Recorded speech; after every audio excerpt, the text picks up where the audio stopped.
এটা ওনাদের হচ্ছে সংস্কার নির্বাচন হওয়ার জন্য ওনারা তখন যা বলেছে সেটা মেনে নিয়েছে, মানে যা বলেছে সেটা মেনে নিয়েছে, শুধুমাত্র নির্বাচনটা যেন হয়ে যায়। এবং এটা এক ধরনের এর থেকে ভণ্ডামি, মানে উনি একটা সংসদের মধ্যে দাঁড়িয়ে উনি ওনার ভণ্ডামি, ওনার হিপোক্রেসিকে জাতির সামনে প্রকাশ করছেন যে আমরা স্বীকার করে নিচ্ছি যে নির্বাচন যেন কোনোভাবেই পিছানো না হয়, সেজন্য আমরা একরকমের পরিচি মুঘলের হাতে খানা খেতে হবে একসাথে, এইভাবে হচ্ছে আমরা নির্বাচনটাকে মেনে নিয়েছি এবং সংস্কার ওই সময় আপনারা যা বলেছেন সেটাকে আমরা মেনে নিয়েছি। এখন যেহেতু আমরা নির্বাচিত হয়ে গিয়েছি, এখন আর মানুষকে পিপলকে কেয়ার করার আমাদের কোনো সময় নাই।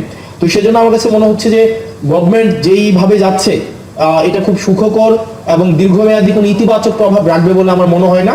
এবং আমাদের প্রত্যেকটা সিটিজেন বিট্রেড ফিল করছে, চিটেড ফিল করছে এবং প্রতিষ্ঠানগুলো বিট্রেড ফিল করছে। কারণ আপনি আপনি বলেছেন এবং পুলিশ সংস্কার কমিশন, পুলিশের সুরক্ষার জন্য পুলিশ সংস্কার কমিশন দরকার ছিল। আপনারা দেখেন পুলিশকে কিভাবে রাজনৈতিক হাতিয়ার হিসাবে ব্যবহার করা হয়েছে দীর্ঘ 17 বছর। ভাই পুলিশই তো মানুষ, সে মানুষ না, তার তো নিজস্ব হচ্ছে প্রোটেকশনের দরকার আছে। কিন্তু আপনি দেখেন আবার পুলিশের পোস্টিং, আবার হচ্ছে পুলিশের প্রমোশন, আবার পুলিশের পদায়ন, সবগুলাকে হচ্ছে আপনার মন্ত্রীর ইচ্ছার মধ্যে আপনি রেখে দিলেন। আবার আপনি দেখেন আপনার বিচার বিভাগের আপনার হচ্ছে সংস্কারটা হয় নাই, এখানে সেক্রেটারি, ওই দিন আইনমন্ত্রী